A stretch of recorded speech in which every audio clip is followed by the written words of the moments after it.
E é um privilégio, um prazer estar aqui com vocês nessa noite. Eu trabalho com missões, sou filho de missionário, né, cresci num contexto de plantação de igrejas lá no sul do Brasil, e um dia Deus me chamou para o campo missionário.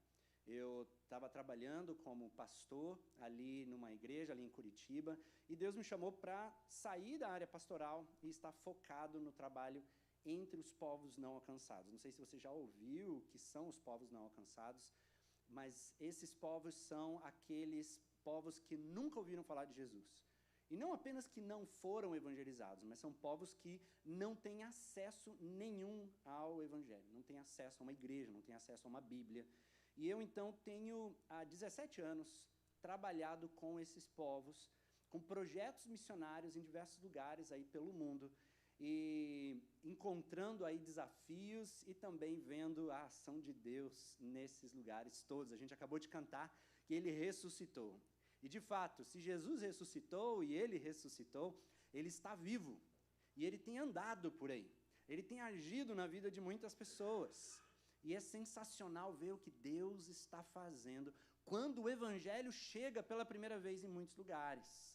Então, só um exemplo, eu estava na fronteira do Líbano com a Síria, dentro de uma igrejinha pequena, perto da fronteira, recebendo vários refugiados da Síria, fugindo da guerra, e eu conversando com o pastor daquela igreja, de repente chega uma família de muçulmanos, com a roupa toda de muçulmanos, ela com o véu, tampando o rosto, e eles chegam, começam a conversar em árabe, o pastor para, e ele fala assim, Eliezer, eu preciso conversar com essa família, porque eles acabaram de chegar de Damasco, da Síria, e eles disseram que eles estavam em crise na fé deles, muçulmana, eles começaram a jejuar e buscar em Alá. Alá, por que o Senhor está deixando toda essa violência acontecer? Por que o Senhor está deixando isso acontecer? E um dia, eles dois tiveram um sonho de um homem de branco aparecendo para eles, dizendo, saiam daqui, vão para o Líbano e perguntem para um cristão quem é o meu filho. E aí eles, mas Alá tem filho? Procurem um cristão e perguntem para eles, quem é o meu filho? Aquela família atravessou a fronteira, chegou no Líbano, entrou naquela igreja e conversou com aquele pastor perguntando, você pode, por favor, falar quem é o filho de Alá? Porque o mesmo sonho que os dois tiveram à noite, daquele homem de branco, que eles achavam que era um anjo de Deus ali, estava apontando para eles, e eles estavam ali querendo perguntar quem é o filho de Alá. E o pastor teve a oportunidade de apresentar ali quem era o filho de Deus, Jesus Cristo. Jesus ainda tem aparecido para pessoas. Ali naqueles dias eu conheci várias pessoas, sírios, que têm tido visões com Jesus, hoje, nesse tempo. Jesus está vivo, Jesus está caminhando por aí. Aonde a igreja chega, Jesus está lá. E eu vou falar um pouquinho mais daquilo que Deus tem feito, mas eu quero, se puder, por favor, colocar o primeiro slide, por favor. Primeira apresentação, isso. Essa é a organização que eu lidero, Deus colocou no nosso coração abrir essa organização chamada A Tarefa. Pode passar, por favor? Você sabia que a cada minuto 54 pessoas no mundo morrem sem nunca terem ouvido o Evangelho? Isso é quase uma pessoa morrendo a cada segundo, sem saber que um dia Deus se fez carne e habitou entre nós. Para estes, o Evangelho não chegou a tempo. No mundo, temos 17.444 povos étnicos, sendo que 7.387 são considerados não alcançados, ou seja, não têm acesso ao Evangelho. São 3,4 bilhões de pessoas, que equivalem a 42,5% da população mundial, pessoas que vivem totalmente na escuridão. De toda a força missionária global, apenas 3% dos missionários são enviados para os locais não alcançados. 97% de todos os missionários são enviados para os povos com presença considerável de cristãos e igrejas. Você sabia que 87% de todos os hindus, muçulmanos e budistas não conhecem sequer um cristão pessoalmente? Sabia que os 1,9 bilhões de muçulmanos do mundo receberam apenas 5 mil missionários para alcançá-los? Em comparação, apenas no ano 2010, 20 mil novos missionários foram enviados só para a nossa nação, o Brasil. 95% de todos os obreiros cristãos que trabalham em tempo integral hoje atuam no mundo cristianizado. Por que será que enviamos tão poucos para os povos não alcançados? 82% de todas as doações e ofertas de cristãos são investidas na própria igreja local. Dos 18% restantes, apenas 1,7% são direcionados aos povos não alcançados. Ou seja, 1,7% para alcançar 42% da população mundial. Jesus disse em Mateus 24,14: "E este evangelho do reino será pregado em todo o mundo, como testemunho a todas as nações, e então virá o fim." Mais de 2.000 anos já se passaram, e a tarefa dada por Cristo ainda não foi completada. Nós da Tarefa queremos cumprir a última tarefa dada por Cristo à igreja, e convidamos você a vir com a gente. Pode passar o próximo, por favor? Esse é um mapa do mundo, onde você vê aqui alguns pontinhos. Cada pontinho representa um povo no mundo inteiro. Esse é um olhar estratégico que a gente precisa ter, porque Jesus nos deu uma tarefa. No final do seu ministério, antes dele subir aos céus, ele disse: "Ide por todo o mundo, fazei discípulos de todos os povos." No português está traduzido nações, e às vezes a gente acha que Jesus ali está falando de nação geopolítica, e nações em termos de geopolítica. No mundo temos cerca de 200 países, mas Jesus não falou ali países, Jesus falou povos, em grego, etne, etnias. Se a gente divide o mundo em etnias, nós temos cerca de 17 mil. Desses 17 mil, onde cada etnia tem uma língua, uma cultura, um jeito de ser, cada ponto verde significa que tem uma maioria cristã, ou pelo menos que conhece Jesus, já ouviu o evangelho, tem igrejas fortes. O amarelo ali, ela é superficialmente cristianizada. Agora o vermelho é o não alcançado. É aquele que não tem nada. Está entre 0 e 2% de evangélicos. E eles são 42% da população mundial. 42% do mundo inteiro que ainda não ouviu falar de Jesus. Pode passar para o próximo, por favor? E a nossa missão, bom, ficou um pouco quebrado ali, né? É cumprir a última tarefa dada por Jesus à igreja, servindo e nutrindo igrejas locais entre os povos não alcançados, para que cresçam e multipliquem entre outros povos. É sensacional caminhar com as pequeninas igrejas, que têm lugares hoje isolados do mundo, como, por exemplo, no alto da montanha no Nepal, e ver Deus agir de maneira poderosa através dessa pequena igreja. E essa pequena igreja começa a crescer, começa a multiplicar, plantar outras igrejas, e você começa a ver a ação e o mover de Deus através daquilo. E os povos são alcançados. Essa é a nossa missão. Através da pequena igreja que tem lá, servir, nutrir, e essa igreja cresce, e ela começa a alcançar os não alcançados. Pode passar para o próximo? E a nossa visão é zerar o número de povos não alcançados. Hoje temos 7 mil povos que ainda não conhecem a Jesus. Nós hoje estamos trabalhando em 70 desses povos não alcançados. Nós queremos trabalhar até 2033 para alcançar pelo menos 700 desses. Queremos plantar igrejas entre 700 povos, pelo menos. Pode passar, por favor? E esse é o nosso alvo. 30 mil novas igrejas domiciliares, igrejas que se reúnem muitas vezes nas casas. Opa!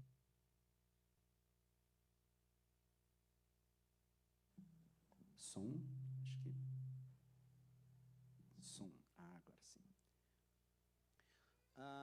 Nós queremos começar 30 mil igrejas domiciliares, ou seja, que se reúnem nas casas, porque a maioria desses lugares, a igreja não pode ter um prédio, não pode ter um lugar. A maioria delas, há perseguição religiosa. Tá? Lugares na Ásia Central, onde você não pode cantar como nós cantamos aqui. Estive em lugares no Oriente Médio, onde a gente se reunia no porão de um lugar, fechava a porta e a gente tinha que cantar baixinho. A alegria está no coração. Bem baixinho, para que as pessoas lá fora não ouvissem, porque poderia gerar algum tipo de perseguição. Eu estive em lugares onde as pessoas se reuniam em antigos poços de água, poços que secaram, e as pessoas entravam lá dentro do poço para se reunir lá dentro. Tantos lugares onde o Evangelho tem chegado e as igrejas têm se reunido em situações assim. Eu tenho visto pessoas que viviam num contexto tão difícil, tendo a sua vida totalmente transformada. Eu conheci pessoas que eram perseguidores da igreja. Eu conheci lá no Oriente Médio um senhor muçulmano que costumava perseguir os cristãos e que um dia teve um sonho com Jesus. E a sua vida foi totalmente transformada. E ele estava ali numa igreja, ele tinha sido perseguido. Quando um muçulmano se converte, ele fala para a família, ele normalmente vai perder a família. Ele perde a família, ele perde a esposa. Foi o que aconteceu com esse irmão. Esse irmão perdeu a família, perdeu a esposa, o seu próprio irmão espancou ele, perdeu tudo. Né? E ele estava lá firme na igreja, Deus estava abençoando aquele irmão. O nosso alvo é, se Deus quiser, se Deus nos permitir, levar ao batismo de pelo menos 500 mil de pessoas até 2033. Amém? Amém. Nós queremos alcançar isso, queremos levar o Evangelho nos lugares aonde Jesus ainda não chegou. A igreja ainda não chegou nesses lugares. Nós queremos ir. Para isso, eu quero convidar a igreja a ir com a gente. A igreja participar com a gente de diversas formas, né? Orando junto com a gente, adotando a nossa missão como uma missão da igreja, né? Investindo no trabalho missionário, mas também indo lá com a gente. Eu oro para que Deus levante missionários dessa igreja, para enviar a esses lugares. Já deixo um convite aqui. Em novembro desse ano, eu tenho viagens em vários meses, mas eu sei que se eu falar as outras, vai ficar em cima para todo mundo. Mas em novembro, eu estou indo para o Nepal, e é uma viagem diferente, é uma viagem que a gente faz para aqueles que gostam de um pouco de aventura. A gente vai subir algumas montanhas, vamos visitar algumas das igrejas que a gente plantou, e nós vamos fazer evangelismo em montanhas onde não tem igreja nenhuma. Então, são lugares que ficam no alto da montanha, às vezes perto de um despenhadeiro, você vai ter que dormir na barraca, vai experimentar um pouquinho disso. Deixa o convite para quem quiser ir com a gente, ver aquilo que está acontecendo e participar, e quem sabe Deus falar ao seu coração de que é isso que Ele tem também para a tua vida, e Ele também talvez esteja chamando você para o ministério missionário. Se você tiver interesse, vem falar com a gente aí no final. Pode passar, por favor? Aqui é o nosso contato, né? Se você quiser pegar. E pode passar para o próximo, a gente vai ler esse texto bíblico. E eu quero meditar um pouco sobre ele hoje. Aqui. Chegando Jesus à região de Cesareia de Filipe, perguntou aos seus discípulos: quem os homens dizem que o Filho do Homem é? E eles responderam: alguns dizem que é João Batista, outros Elias, e ainda outros Jeremias ou um dos profetas. E vocês? Perguntou ele. Quem vocês dizem que eu sou? Simão Pedro respondeu: tu és o Cristo, o Filho do Deus vivo. Respondeu Jesus: feliz é você, Simão, filho de Jonas, porque isso não lhe foi revelado por carne ou sangue, mas por meu Pai que está nos céus. E eu lhe digo que você é Pedro, e sobre esta pedra edificarei a minha igreja, e as portas do Hades não poderão vencê-la. Eu lhe darei as chaves do reino dos céus, e o que você ligar na terra terá sido ligado nos céus, e o que você desligar na terra terá sido desligado dos céus. Senhor Deus, nós buscamos, Senhor Deus, a Tua presença mais uma vez aqui nessa noite. E pedimos, Senhor, fala aos nossos corações. Deus, nós sabemos que o Senhor está aqui. Então ministra, Deus, nós queremos Te ouvir.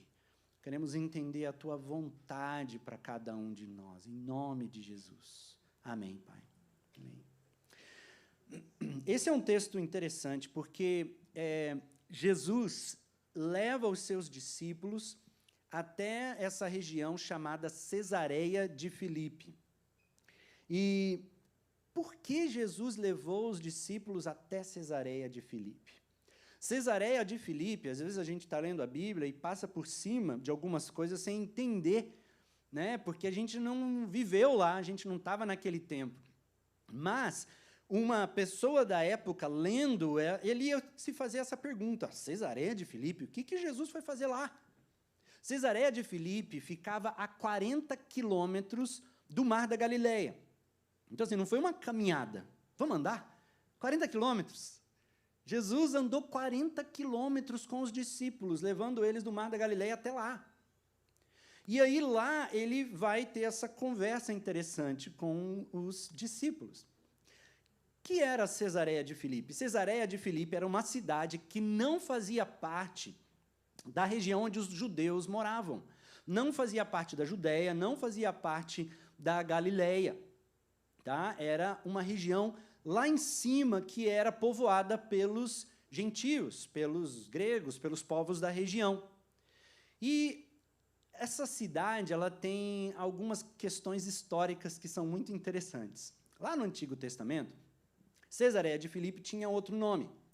Essa cidade ficava nas regiões das montanhas de Bazã, aonde, lá na época da separação do Reino do Norte e do Reino do Sul, lembra, Israel e Judá, o Reino do Norte se desviou e começou a adorar um bezerro de ouro que Jeroboão tinha feito, começou a levantar estátuas e imagens, e ali começou a adorar. E essa região de Cesareia de Filipe, essa região de Bazã, se tornou uma região muito idólatra.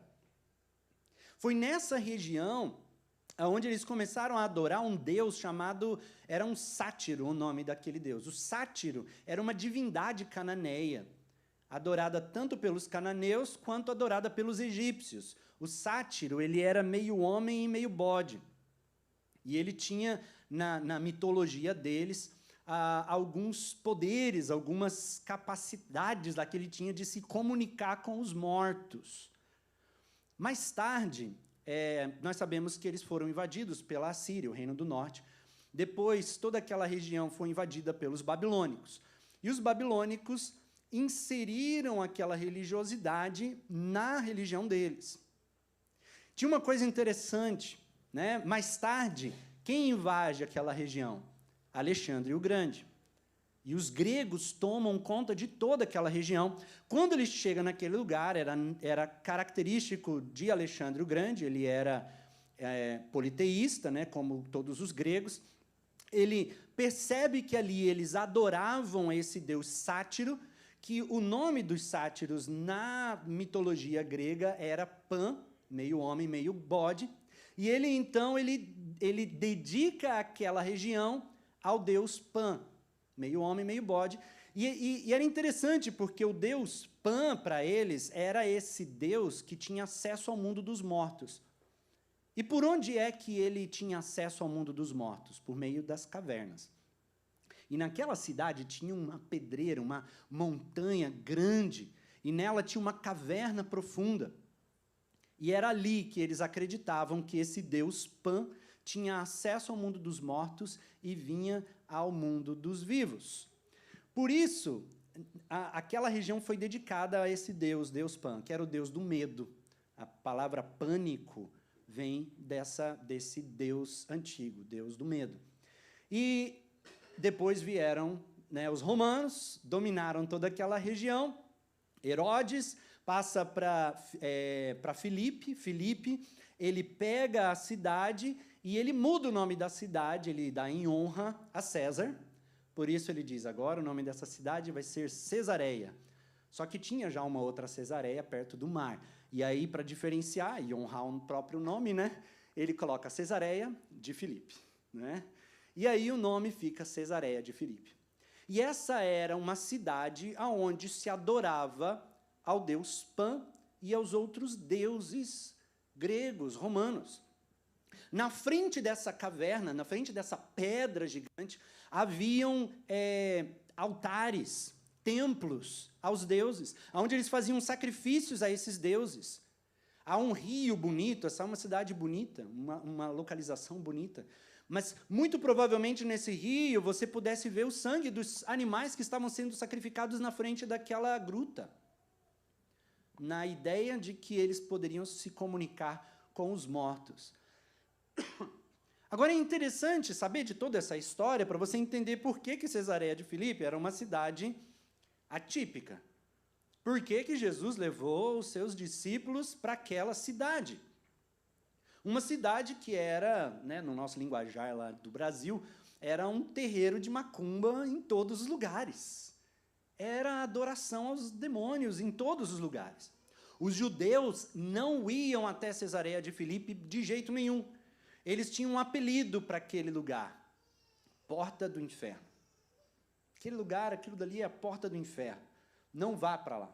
Os gregos, os romanos, eles chamavam aquele lugar também de porta do inferno, mas de uma forma mais carinhosa. E a pergunta é, por que Jesus levou os seus discípulos até aquela cidade? E aqui nós temos algumas lições que eu quero refletir com vocês. E a primeira reflexão é que Jesus ele está aqui quebrando os paradigmas dos rabinos naquela época, dos rabis, dos professores judeus daquela época, que não queriam se contaminar com as pessoas, não queriam se contaminar com o mundo, e por isso eles se isolavam, eles não se envolviam com aquilo que eles consideravam impuro. Jesus aqui está levando os seus discípulos para um lugar impuro, para mostrar que nós não temos que temer nenhum lugar impuro. Nós não temos que temer, muito pelo contrário. Nós precisamos ir até os lugares impuros. Nós precisamos entrar nos lugares que são tomados por Satanás. Nós precisamos ir na direção dos lugares que são amaldiçoados, nos lugares que têm sido tomados por Satanás para serem parte do seu trono nessa terra. E há muitos lugares nesse mundo onde Satanás tem reinado. E aí a postura que muitas vezes nós, como igreja, temos, é a postura que os judeus daquela época tinham: eu não vou me contaminar, eu não vou lá, porque isso vai me contaminar. Mas Jesus ele está nos ensinando, nós precisamos ir para lá. E é lá que nós precisamos perguntar, responder, tentar responder a essas perguntas, que são as perguntas mais importantes de todas. Quem é Jesus? Primeira vez que eu fui na Índia, eu fiquei angustiado. Eu me lembro que na primeira semana, eu chorava. Eu chorava o tempo todo, porque eu passava pelas cidades e eu via as pessoas adorando imagens, adorando árvores, adorando animais. Eu via as pessoas numa miséria tão grande, e aquilo angustiava o meu coração. Eu atravessava cidades e cidades. Eu perguntava para o pastor do meu lado, tem alguma igreja aqui? E o pastor falava, não. E nessa cidade? Também não. Milhares e milhares de pessoas que não tinham acesso nenhum a uma igreja. Você sabia que 85% de todos os hindus e muçulmanos no mundo inteiro não conhecem um cristão? Não é que eles não têm uma igreja perto. Não, eles não conhecem nenhum cristão. 85%. Eu estava tão angustiado ali por ver aquilo que estava acontecendo, que eu não parava de chorar. Eu jejuei, não tinha planejado. Eu comecei a jejuar porque eu não conseguia comer mediante a situação que estava acontecendo. Eu comecei a orar, Deus, o Senhor precisa fazer alguma coisa nesse lugar. Por que, Senhor Deus, essa situação tão terrível nesses lugares onde eu estou? Não sei se você sabe as condições nesses lugares. Na Índia, tem grupos que são considerados Dalits, intocáveis, e que são jogados para viver no lixão. E eles só podem comer o que tem lá. A gente começou a fazer um trabalho com um grupo chamado Mushahar. Mushahar vem da palavra comedores de rato. E eles moram perto do lixão. Nós estamos plantando igrejas entre eles. Nós temos pessoas desse contexto que hoje são pastores e estão lá. Nós estamos fazendo um trabalho com eles. E sim, eu já almocei na casa deles. Bom, a carne que eles trazem, a melhor coisa é você orar, santificar e pensar, é uma picanha, uma picanha, uma picanha. E aí você come. Mas, quando eu voltei a primeira vez para o Brasil, eu ficava angustiado, pensando, Senhor, por que isso? Por que essa situação? Há muitos anos atrás, um casal de missionários foi para a Índia, perto, lá no rio Ganges, que é um rio sagrado para eles, e eles estavam se aproximando do rio, eles viram um outro casal com um bebê no colo. Esse casal chegou perto do rio e jogou o bebê no rio, e as águas levaram o bebê. E aí aquele casal ficou aterrorizado com aquilo que viu, e saíram correndo na direção daquele casal hindu, que estava chorando, e perguntaram para eles, por que vocês fizeram isso? E aí aquele casal hindu falou, não, a deusa Ganga nos pediu para entregar o nosso filho. E nós dedicamos o nosso filho para a deusa Ganga. E aí eles estavam ali aterrorizados com aquilo, e eles falaram, não, vocês não precisavam fazer isso, só existe um Deus, e esse Deus, Criador dos céus e da terra, Ele nos ama, Ele deu o seu filho por nós, Ele te amou, Ele quer ter um relacionamento com você. Vocês não precisam fazer nada disso. Aquele casal de indianos começou a chorar e falou assim para eles, por que vocês não chegaram 15 minutos antes? O Evangelho não tem chegado 15 minutos antes em muitos contextos. Por isso nós precisamos levar o Evangelho a esses lugares. Esses são os lugares chamados de Cesareia de Filipe. Essas são as Cesareias de Filipe hoje no mundo. A Cesareia de Filipe pode ser um país, como é a Índia, pode ser outro país, como é o Marrocos, onde atravessar de uma igreja para outra, às vezes você tem que andar 1000 quilômetros, porque não tem nada. Lugares na África, onde a vida não tem valor nenhum, onde as mulheres não têm voz nenhuma, elas são menos valiosas do que um camelo.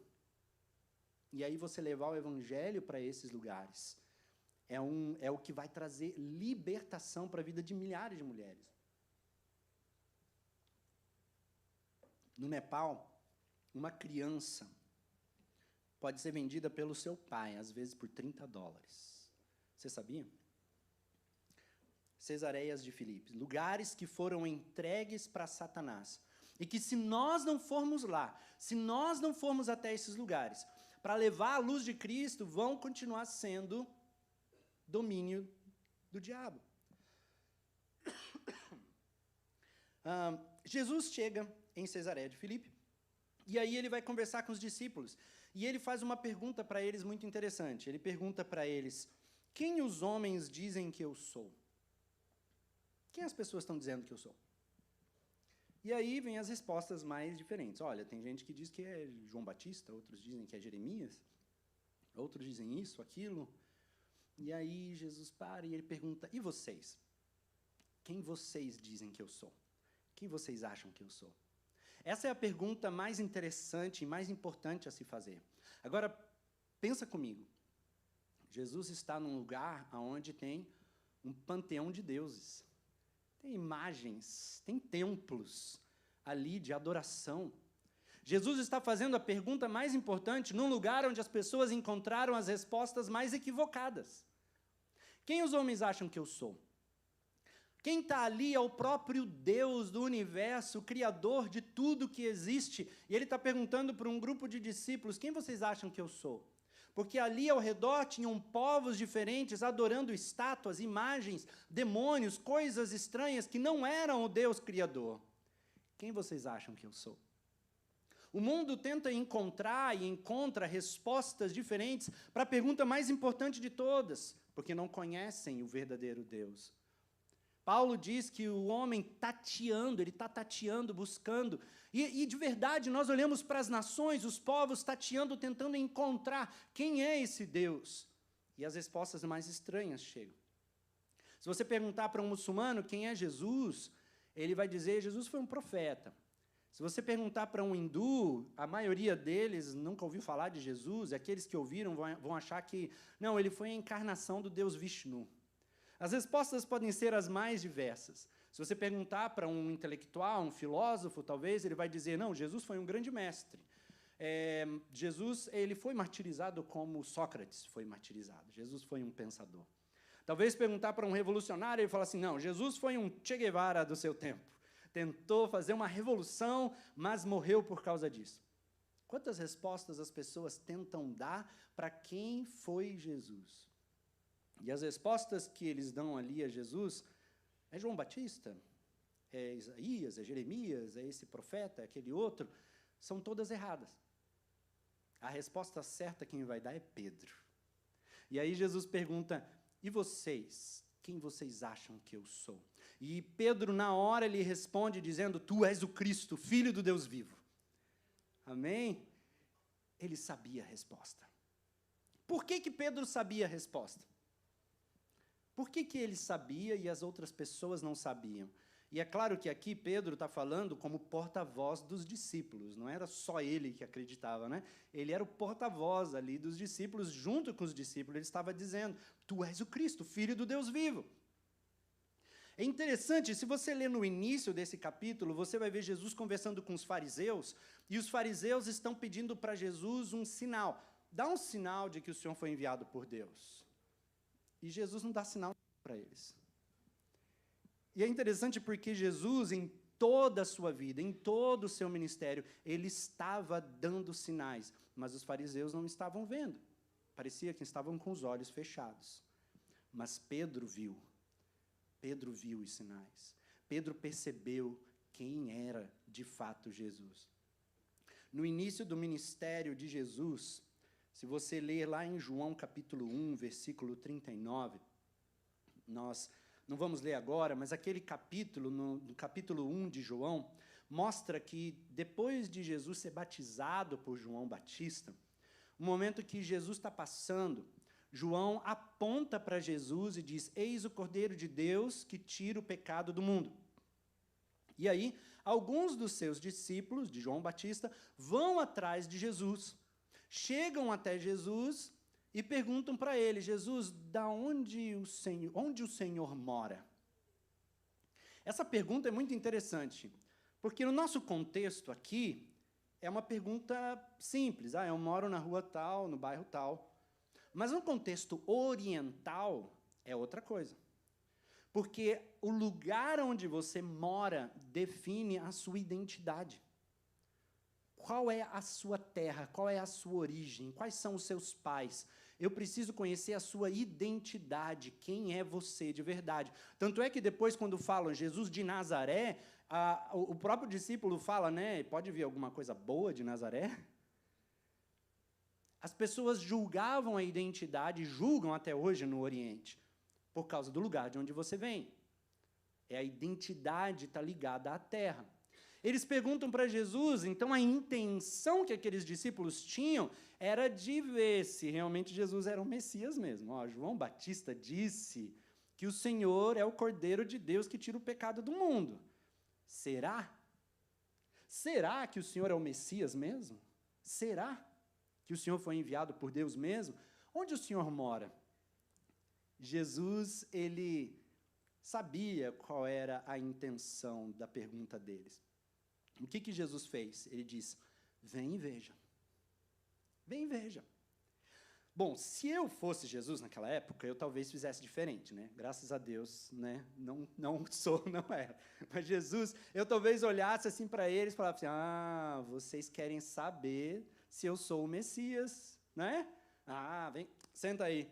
Abre aí a sua Bíblia, lá na profecia aqui de Isaías. Olha aqui, na minha vida aqui, olha. Agora abre ali em Joel, abre em Jeremias, eu vou mostrar, olha aqui, eu sou o filho de Davi. Quer ver? Eu estou com a minha carteira de identidade aqui, que olha só, filho disso é a minha genealogia. Mostrar toda a genealogia, sou filho desse, eu sou filho de Davi. Olha, eu tenho tudo isso, mostrado talvez todas as evidências para mostrar, eu sou o Messias.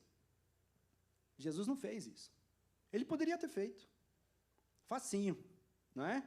mas ele não o fez. Por que que ele não fez? Porque não é essa a maneira de Jesus se revelar para as pessoas.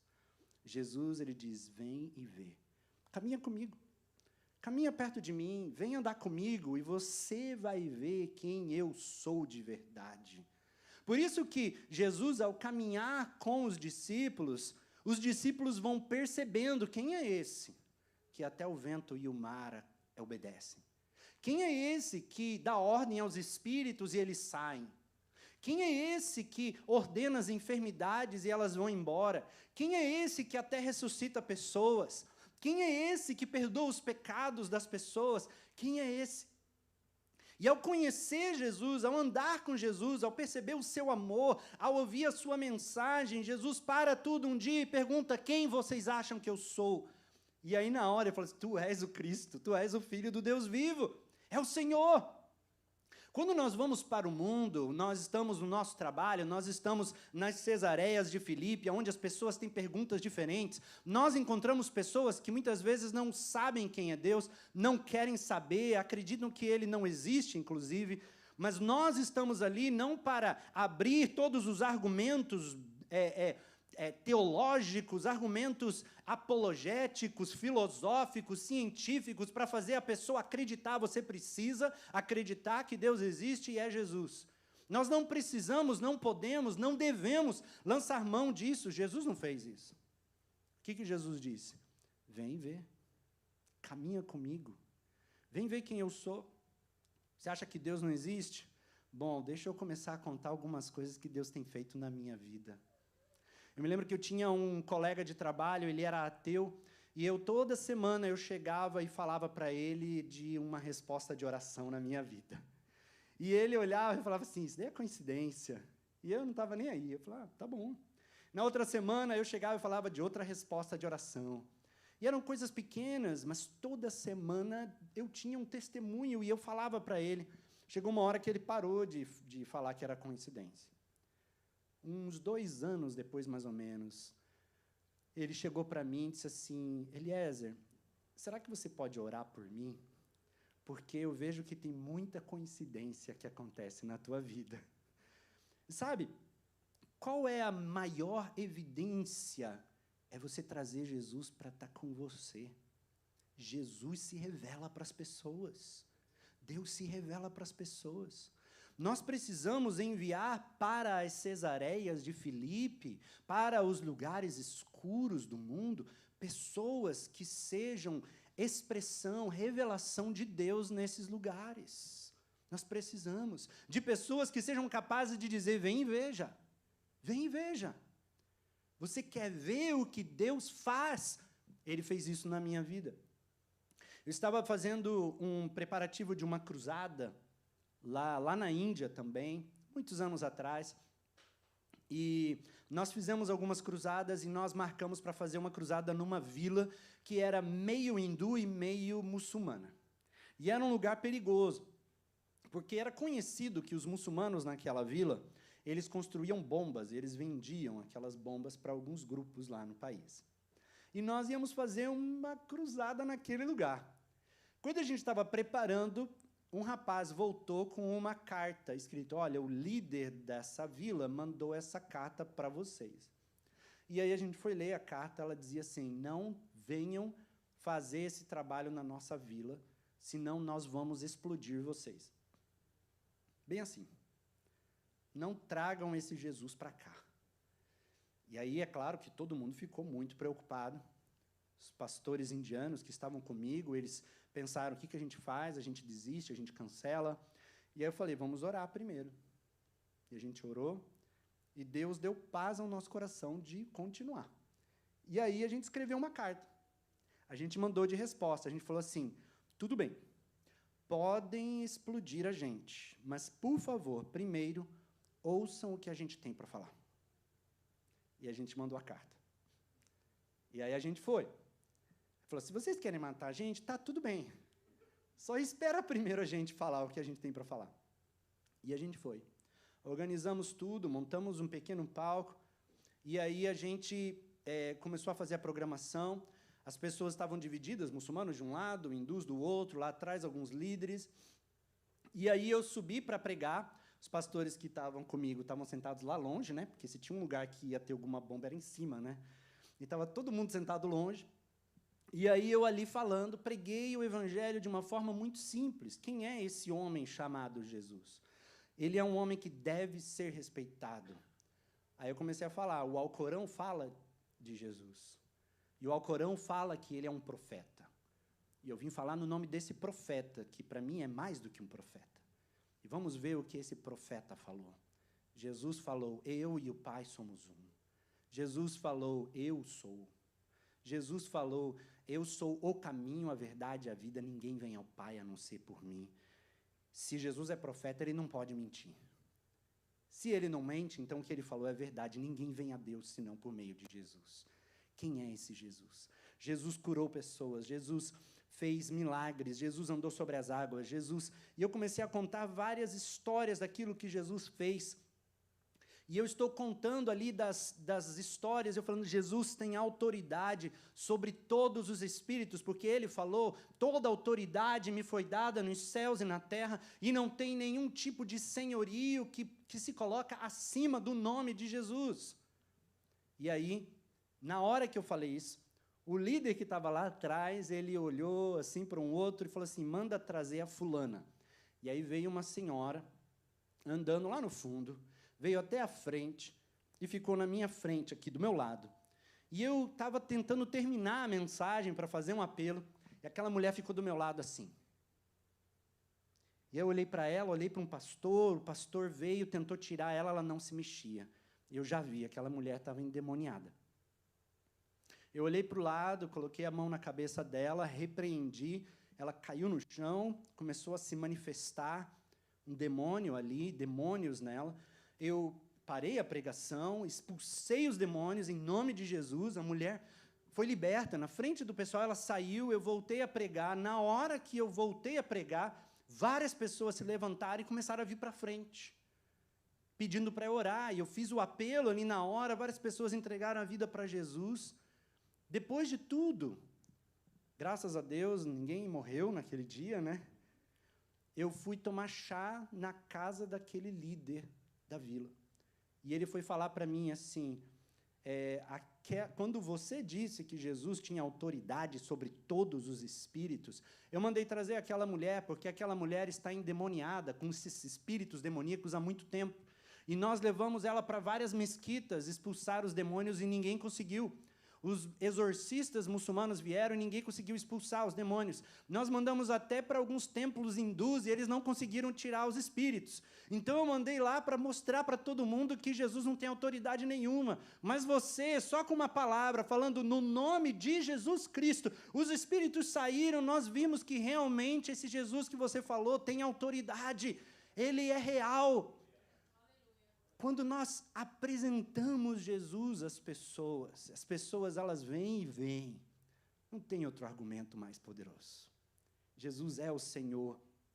É por isso que nós precisamos mandar missionários. Não basta colocar a mensagem na internet, na televisão, transmitir por satélites para todo mundo. Jesus não fez isso, Deus não fez isso. Deus poderia ter feito a pregação missionária mais... a maior na história. Ele poderia escrever nas nuvens e todo mundo ver no mundo inteiro, arrependa-se e creia. Deus não fez isso. Qual é o método de Deus? Deus mandou Jesus. Jesus, o missionário de Deus. Nós precisamos ir até esses povos, para que eles venham e vejam. Jesus, então, elogia Pedro. Ele fala, não foi nem carne nem sangue quem te revelou isso, mas foi o meu Pai, que está nos céus. Ele tinha ouvido a voz de Deus, Pedro tinha ouvido a voz de Deus, tinha discernido quem era Jesus. E ele fala, na verdade eu te digo que tu és Pedro, e sobre esta rocha edificarei a minha igreja. Não dá para entrar aqui em todos os detalhes do que isso significa, mas pensa, olha só, Jesus está diante de um rochedo. Aquele rochedo, no grego, era Petras. A palavra Petra não é uma pedra que você pega na mão. Petras é pedreira. Tu és Petros. E sobre esta Petras eu construirei, erguerei a minha igreja. Jesus fala da construção da sua igreja. E o Novo Testamento está cheio de metáforas que usam a mesma linguagem. Você vai ver Paulo dizendo que nós somos edificados sobre o fundamento dos apóstolos e dos profetas, tendo Jesus como a pedra fundamental. A pedra fundamental, a pedra angular, vai aparecer várias vezes no Novo Testamento. Nós vamos ver a mensagem, a palavra dizendo que nós somos um santuário, somos pedras vivas que fazem parte desse santuário que é o templo de Deus. E quando nós entendemos que Jesus está construindo essa igreja, e nós somos as pedras, nós precisamos entender que a construção ainda não terminou. A construção continua. E que o nosso papel é trazer novas pedras vivas para se conectar nessa construção. Jesus falou que quando nós cremos, né, quem for unido a isso, a essa igreja, tem o seu nome escrito nos céus. Aquilo que for unido na terra é unido no céu. Aquilo que for desligado na terra é desligado no céu. A igreja tem a chave. Jesus falou, vocês têm a chave. A chave não é uma chave gigante. Pedro está lá na porta do céu, deixa uns entrarem, outros não. Não, a chave é a autoridade. Jesus deu autoridade para a igreja. Nós podemos levar pessoas para o céu. Já parou para pensar nisso? Nós podemos levar pessoas para o céu. Ninguém mais tem essa autoridade. Eu conheci várias pessoas que tiveram sonhos com anjos, visão de anjos, muçulmanos, hindus, todas as vezes que os anjos falam com eles, como foi o caso desse casal que eu disse, o anjo manda procurar uma igreja, vai falar com um cristão, vai falar com um crente. Na Turquia, uma família, durante o Ramadã, uma família de muçulmanos bateu numa casa, era uma igreja que se reunia secretamente naquela casa, bateram, a igreja, os irmãos abriram a porta, e aí eles perguntaram, tem uma igreja se reunindo aqui? Sim, tem. Por quê? Não, porque Alá apareceu para a gente num sonho, e ele deu esse endereço para a gente vir aqui, e pediu para a gente ouvir tudo o que vocês têm para dizer para a gente. Gente, vocês conhecem histórias na Bíblia disso que acontece? Deus deu até o endereço para Ananias, né? Vai lá que tem Paulo lá que está precisando de você. Cornélio, quando um anjo aparece para Cornélio, fala assim, vai mandar Pedro, ele está em tal lugar. Ele ouça tudo o que ele tem para fazer. Os anjos não podem pregar o evangelho. Essa é uma permissão, uma autoridade, uma oportunidade que só a igreja tem. Mas nós precisamos pregar, falar de Jesus para as pessoas. E aí Jesus fala, as portas do inferno não prevalecerão contra a igreja. Ah, meus irmãos, eu tenho visto isso em vários lugares do mundo. As portas do inferno não prevalecem contra a igreja. Demônios são expulsos, a ação de Satanás é quebrada, pessoas são curadas, recebemos informações disso, eu já experimentei isso em vários lugares no mundo. Eu falo assim, a fronteira entre o reino de Deus e o reino de Satanás, você vê aquilo que está ali no livro de Atos com muito mais frequência. Você vê a ação de Deus de uma forma tremenda. E sim, Satanás, ele contra-ataca. Sim, há opressão. Sim, muitas vezes ele mata o corpo. Jesus fala, não temam quem pode matar o corpo, mas não tem poder sobre a alma. Então, sim, há perseguição. Sim, igrejas são queimadas, pessoas muitas vezes são mortas. Eu tive plantadores de igrejas meus que foram mortos, presos. Sim, há uma guerra, Satanás tem agido, mas a igreja avança. A igreja continua a avançar. Nós não cantamos, né, o Coliseu não parou, a igreja, e não parou. Pessoas foram mortas, sim, mártires tiveram no passado, sim. Nós, nessa década, tivemos mais mártires na igreja do que jamais em 2000 anos de história. Você sabia disso? A igreja está sendo perseguida, mas a igreja está avançando. As portas do inferno não prevalecerão contra a igreja. Nós não precisamos ter medo. Isso vale não apenas para os missionários que estão lá nesses lugares mais escuros, isso vale para mim e para você. Por que você está com medo de falar de Jesus para as pessoas ao seu redor? está com medo de ser rejeitado, está com medo talvez de ser interpretado de uma outra forma, talvez de perder a amizade, talvez de perder alguma coisa. Por que você tem medo? As portas do inferno não prevalecerão contra a igreja. Jesus nos deu autoridade, Ele nos deu uma ordem, e nós precisamos ir. Eu queria fazer um apelo, um convite nesse dia. Se Deus tem falado ao seu coração, de você fazer parte disso que Deus está fazendo, de ir até as Cesareias de Filipe e ser resposta de Deus lá. Feche os seus olhos. O que Deus falou ao seu coração nessa noite? Será que Ele já não te chamou lá atrás para você fazer a diferença em lugares onde o Evangelho não chegou? Será que Deus já não te falou para você tomar decisões com relação ao ministério que Ele quer que você exerça? Eu não sei o que Deus falou ao seu coração. Será que você não precisa aprender a se posicionar e ser resposta, ao invés de tentar dar respostas, mas ser resposta para as pessoas sobre quem é Jesus? Se Deus falou ao teu coração, se o Senhor quer que você tome uma decisão hoje de ser resposta nas Cesareias de Filipe pelo mundo, eu vou convidar você a ficar em pé onde você está.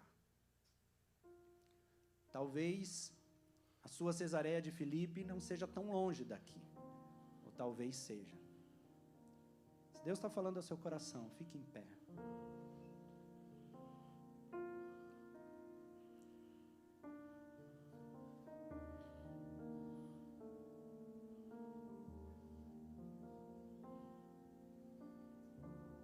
Há mais alguém? Que Deus falou ao seu coração e você talvez esteja resistindo àquilo que Deus mandou você fazer. Não resista à ação de Deus, não resista àquilo que Ele quer fazer através da sua vida. Vamos orar. Senhor Deus, nós te louvamos, Senhor, nós te agradecemos, ó Deus, porque fomos alcançados pelo Senhor. Porque o Senhor nos amou primeiro, porque o Senhor enviou Jesus, o seu missionário, ó Deus, para essa terra, e Ele pagou o mais alto preço, para que nós pudéssemos ser salvos, resgatados para o Senhor. E Deus, nós te louvamos por isso, e Deus, nós nos colocamos diante do Senhor, cada um que está em pé, ó Pai, colocando-se à disposição do Senhor, para ser testemunha do Senhor nas Cesareias de Filipe nesse mundo. Deus, usa cada um, abençoa cada um, derrama, Senhor Deus, a sua graça, derrama, Senhor Deus, do poder, de autoridade do Senhor, tira todo medo, tira toda vergonha, tira todo embaraço que possa atrapalhar, Senhor Deus, e nos dê autoridade no nome do Senhor Jesus, para sermos testemunhas do Senhor, Deus, no meio das trevas, para que a sua luz brilhe no meio, ó Pai, onde Satanás tem reinado, para que, Deus, tudo aquilo que ele tem feito seja quebrado, desfeito, e a tua luz venha nesses lugares, a começar nos lugares onde nós estamos, nas nossas casas, no trabalho, Deus, na escola, na faculdade, Deus, aonde nós estamos com os nossos vizinhos, dá autoridade, Senhor Deus, dá a unção do Senhor, para que pessoas conheçam quem é de verdade Jesus, na vida de cada um dos teus filhos aqui. Nós te pedimos e te agradecemos, Senhor, em nome do Senhor Jesus. Amém, Pai.